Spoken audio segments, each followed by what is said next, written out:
In October of 1927, the top scientists of the time, Born, Dirac, Heisenberg, Pauli, and Bohr, came together and expounded as well as accepted an interpretation of the new quantum world that was reeling in the aftermath of Schrodinger's wave collapse experiments. They called it the Copenhagen interpretation. With the collapse of the wave, wherein the countless possibilities and probabilities could be brought into physical reality, a finite world was seen to be born out of infinity. The foundational question, therefore, posed to the scientists was how could infinity give rise to the finite? A question that was until then the headache of only the mystics and the saints. Well, if the observed particle was indeterminate as a wave function which came into physical reality on observation, then what about the observer himself? Is not the brain of the observer composed of the same waves? How or who or what decides what will manifest from the waves in that brain? The questioning of the probabilistic world has to be preceded by the manifestation of the question in the first place itself. This question is as much a collapse of various probabilities that are in wave form into one point called thought. Whose observation manifests as this thought in the worldly observer then? That was a question. These were the critical questions that the scientists in the early 20th century were asking. And a century later, those questions within the quantum physics area have created a whole new field, that of quantum computing, wherein two of the most seminal achievements of the 20th century, the quantum mechanics and information technology, have come together.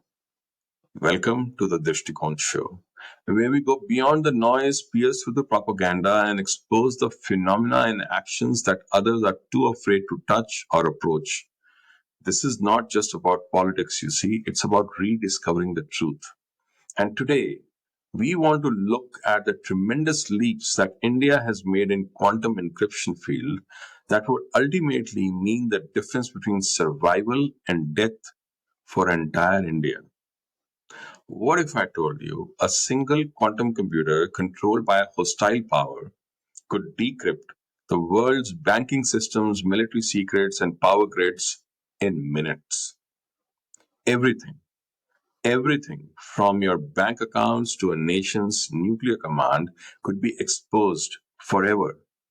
That would be the ultimate global doomsday where all the money could be stolen, all the secrets could be out, and worse, anyone could activate the nuclear warheads of another country. That is what we will discuss today. Before we go forward, I want to mention a detailed article on the future of quantum wars that will become reality and what India needs to do to be safe. I've written that on drishtikone.com. Please go there and read that and share. I've added a link in the description of this video.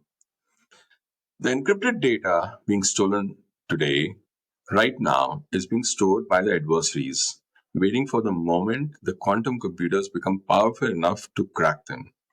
This strategy is called harvest now, decrypt later, and it's not science fiction, it's quantum warfare. So the question is not if we'll need quantum proof communication or not. The question is, will we have it in time?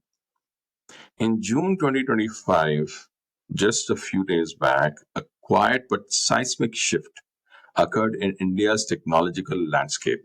The Defense Research and Development Organization, or the DRDO, in collaboration with the Indian Institute of Technology, the IIT Delhi, successfully conducted a quantum secure communication test over more than 1 kilometer using quantum entanglement.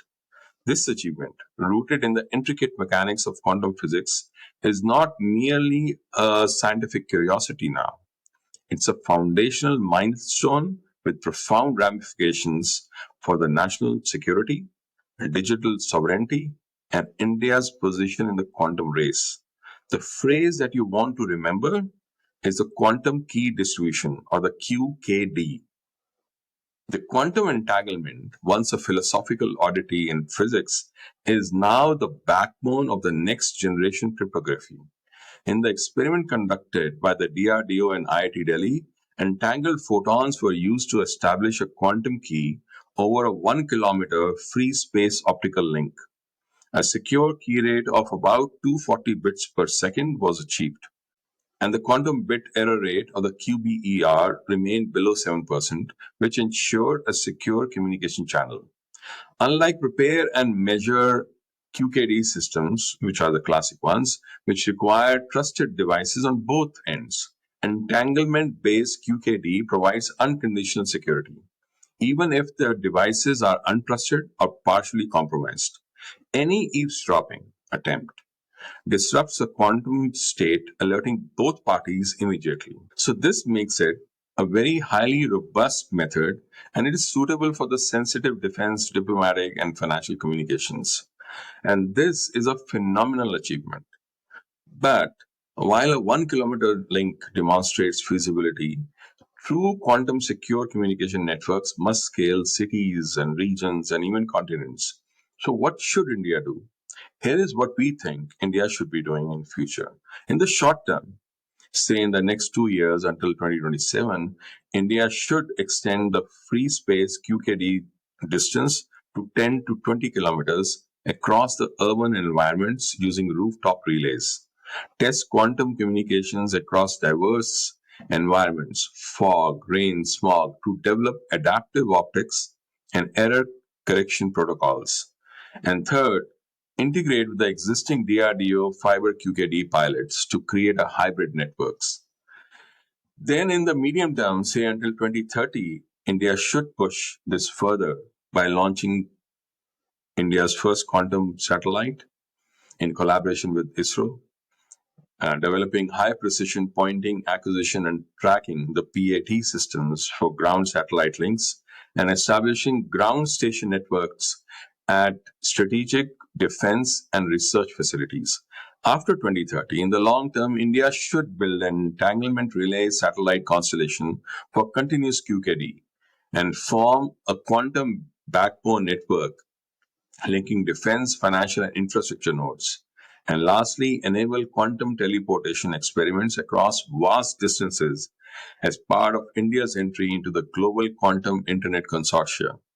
China's MOSI satellite, also known as the Micius satellite, has set the precedent with the QKD links over 1,200 kilometers, secure video calls, and international QKD experiments. India must not only catch up, but also innovate with cost effective, scalable quantum satellite solutions, possibly leveraging the NAVIC infrastructure. See, India has already demonstrated fiber based QKD up to 100 kilometers with organizations like uh, QNU, QNU Labs deploying systems for NTRO and the Power Grid Corporation. The challenge now is orchestrating a multi-layered architecture. This architecture should involve three layers: the access layer, the fiber-based QKD for metro networks, banks, and data centers, and distribution layer, free space QKD across buildings, urban clusters, and campuses, and the core layer, the satellite QKD for intercity and intercontinental security. So three layers. This layered architecture, when integrated with India's BharatNet fiber push that this government is making, creates a secure national quantum backbone, which is protected against both the classical as well as the quantum attacks. So India's quantum momentum is not just government driven alone right now. Startups, academic labs, and industry innovators are collaborating in building a robust and very scalable solutions. So players like QNew Labs that I just talked about, Bellatrix Quantum, TIFR, and IISER Pune are at the forefront of this effort. So India now needs to build its own quantum defense innovation hubs along with DRDO and private labs. And with that, the tier one vendor certification for indigenous QKD hardware. And India should also ensure help and support for nations friendly to India. So India must create an export ready standards and protocols.